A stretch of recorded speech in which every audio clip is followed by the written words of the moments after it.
یہ 20ویں صدی کے آغاز کے وقت جسے ہم پورا کہتے ہیں مڈل ایسٹ، بلکہ صرف مڈل ایسٹ نہیں، پورا شمالی افریقہ سلطنت عثمانیہ کا حصہ تھا، خلافت عثمانیہ۔ لیبیا، الجزائر، مصر، پورا حجاز، یمن، پورا عراق، شام، اور یہ شام ہی کے حصے ہیں در حقیقت، اردن اور لبنان، یہ سب، یہ شام عرب، عراق عرب، یہ پورا علاقہ خلافت عثمانیہ یہ اس کا حصہ تھا۔ پہلی جنگ عظیم میں انگریزوں نے عربوں کو بغاوت پر آمادہ کیا، غداری پر آمادہ کیا، انہوں نے خلافت عثمانیہ کے خلاف بغاوت کی، بیج بوئے ان کے دلوں کے اندر نفرت کے، ابھارا انہیں، تم ترکوں کے غلام کیوں ہو، تمہیں خود حاکم ہونا چاہیے، تم کھڑے ہو جاؤ، ہم مدد کریں گے، تم بغاوت کرو، تم ان ترکوں کے خلاف ہماری مدد کرو، ہم تمہیں آزاد کر دیں گے، تم اپنے پاؤں پر خود کھڑے ہو جانا۔ یہ بہت ہی ہمارے لیے دردناک المیہ ہے اس پہلی جنگ عظیم کا۔ کرنل لارنس جیسا شخص، برطانوی استعمار، اور اس کے نتیجے میں عربوں نے بغاوت کی۔ اور اس قدر دردناک بات آپ کو بتا رہا ہوں، میں پہلی مرتبہ جب سن 62 میں حج کے لیے گیا مدینہ منورہ میں، ابھی وہ ریل کے انجن کھڑے ہوئے تھے۔ یہ ترکی کے زمانے میں، سلطنت عثمانیہ کے زمانے میں بغداد سے مدینے تک ریلوے لائن تھی۔ یہ پورا ایک عالم سلطنت عثمانیہ، صرف سلطنت نہیں، خلافت عثمانیہ، پوری ٹرینیں جو ہے ترکوں کی اڑائی گئی، ہزاروں ترکوں کو شہید کیا گیا، یہاں تک کہ صحن حرم میں شہید کیے گئے سینکڑوں ترک۔ یہ جرم تھوڑے نہیں ہے، معمولی نہیں ہے۔ آج جس کی سزا مل رہی ہے، معلوم ہونا چاہیے کہ وہ جرائم کون کون سے تھے۔ اب بھی جو لوگ گئے ہیں انہوں نے دیکھا ہوگا، ترکی کا قلعہ موجود ہے اوپر پہاڑی کے اوپر، حرم کا جو سب سے بڑا دروازہ ہے باب ملک عبدالعزیز، اس کے سامنے ایک لائبریری ہوتی تھی، اب تو غالباً وہ بھی گرا دی گئی ہے، اس کے پیچھے پہاڑی پر ترکوں کا قلعہ ہے پرانا، اس پر توپیں موجود تھیں۔ جب بغاوت ہوئی ہے، جو حرم میں آئے ہوئے تھے ترک فوجی، ظاہر بات ہے نہتے، وہ تو نماز پڑھنے آئے ہوئے تھے، ان کو وہاں ذبح کیا گیا ہے، اور ترکوں نے اپنی توپیں استعمال نہیں کی کہ کہیں بیت اللہ کو کوئی گدن نہ پہنچ جائے۔ بہرحال یہ غداری ہوئی ہے پہلی جنگ عظیم کے دوران، اور نہ صرف ترکوں کے، عربوں نے کی ہے۔ جیسا کہ میں نے کہا تھا، دو ہیں سب سے بڑے مجرم روئے ارضی کے اوپر امت مسلمہ کے طبقات۔ ہمارا پنجابی سپاہی بھی جا کر انگریزوں کی مدد کر کے ایلن بی کو قبضہ جو لے کر دیا بغداد کا، اس میں ہمارے مسلمان پنجابی سپاہی بھی شامل تھے۔ یہ خون چکاں باب ہے ہماری تاریخ کا اس صدی کا۔ لیکن اس کے بعد سلطنت عثمانیہ کے ٹکڑے ہو گئے، چیتھڑے ہو گئے۔ ایک انگریز نے لکھا ہے یہ جملہ، زہر میں بجھا ہوا جملہ، کہ تاریخ میں یہ بات ثبت ہو جائے گی کہ ایک انگریز نے اس سلطنت کے ٹکڑے کر دیے کہ جو عمر فاروق نے قائم کی تھی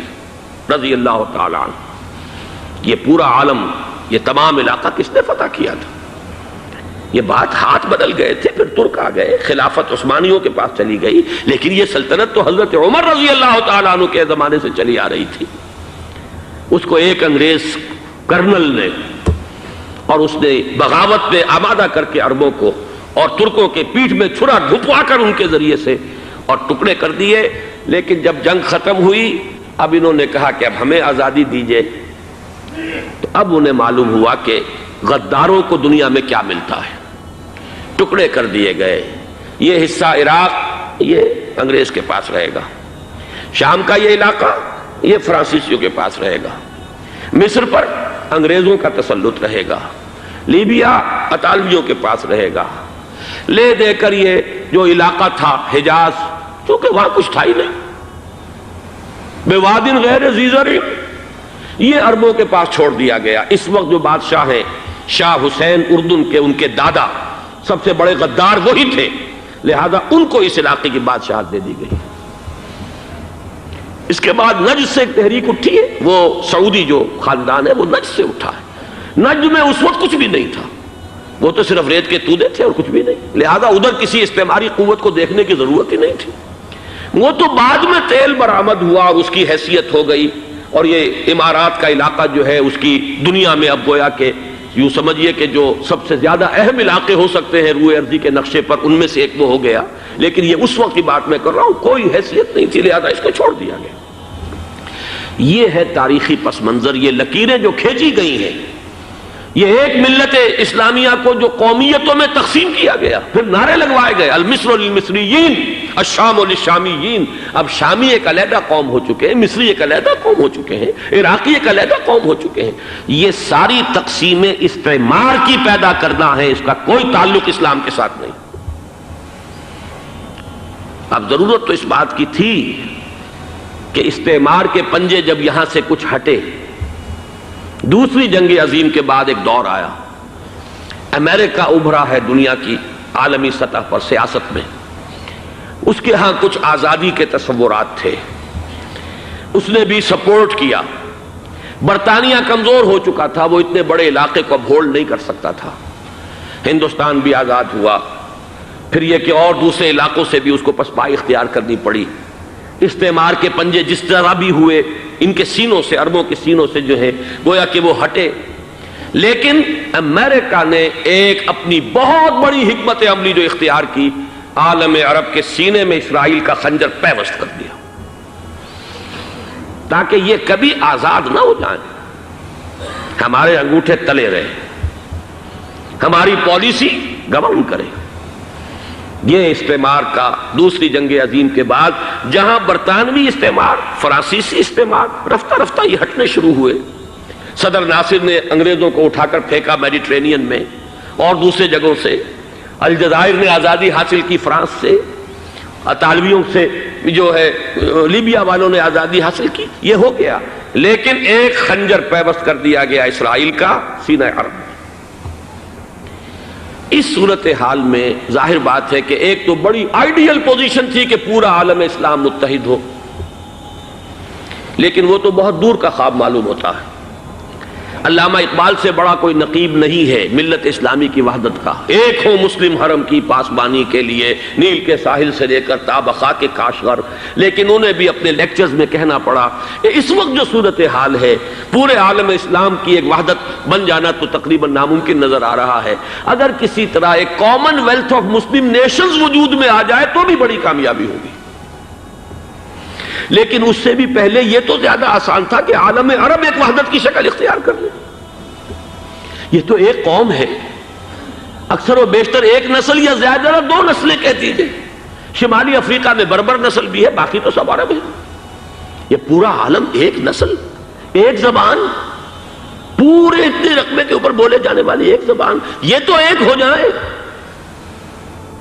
افسوس یہ ہے کہ اس کا ایک ہو جانا، ایک شخصیت ابھری تھی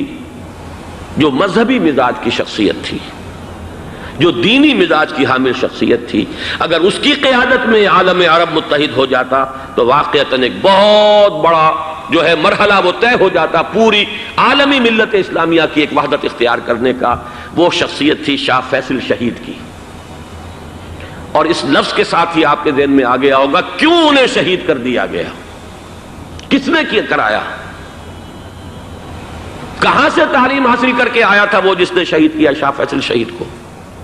اس کی گردن پر کون سوار تھی، وہ یہودی لڑکی کے جس کے فوٹو بھی شائع ہوئے، ایک گردن پر اٹھائے کھڑا ہوا شہزادہ اپنی ایک یہودی دوست کو، لڑکی کو، اور وہی ہے کہ جس نے جا کر پستول سے شہید کیا ہے۔ جان میں اچھی طرح جان لیجئے، جیسے بارہا میں نے عرض کیا ہے کہ حضرت عمر کو شہید کرنے والا کہنے کو ابو لولو فیروز تھا، لیکن اس کے پیچھے پورا ایرانی نسل پرستی کا جو پورا پس منظر ہے، اسے تو ہر شخص جس کی ذرا بھی نگاہ جو ہے جو صرف منظر کو نہ دیکھ رہی ہو، پس منظر کو بھی دیکھنے والی ہو، وہ تو جان لے گی کہ ابو لولو فیروز ایک فرد کا نام نہیں تھا، وہ ایران کا انتقام تھا عالم عرب سے۔ بالکل اسی طریقے سے یہ امریکی استعمار کا ہتھ کنڈا تھا، اسے محسوس ہوا۔ شاہ فیصل مذہبی مزاج کا شخص یہ ابھر رہا ہے، اور یہ شاہ فیصل کی حکمت عملی کا ذرا آپ اندازہ کیجئے۔ لاہور میں سمٹ کانفرنس ہوئی، اس میں وہ آئے، سب سے ٹاورنگ پرسنالٹی پورے اس وقت عالم اسلام کے اندر شاہ فیصل کی تھی، اور وہ گویا کہ ایک بہت ہی جس کو کہا جائے کہ ایک بہت ایلڈرلی، ایک بزرگانہ ایک شخصیت جو ہے، اور انہوں نے اپنی دولت کے دروازے، عرب میں وہ مشہور تھے کہ نہایت خسیس اور بخیل انسان ہے، اس لیے کہ وہاں وہ خرچ کرتے تھے حساب کتاب کے ساتھ، لیکن ان کے خزانے کھلے ہوئے تھے عالم اسلام کے لیے، ادھر بھی مدد ہے، ادھر بھی مدد ہے، ادھر بھی کام ہو رہا ہے، ادھر بھی کام ہو رہا ہے۔ پھر انہوں نے تیل کا ہتھیار استعمال کر کے ایک دفعہ امریکہ کو دن میں تارے دکھا دیے تھے، لہذا ان کا ہٹایا جانا سین سے یہ امریکی استعمار کے لیے لازم تھا۔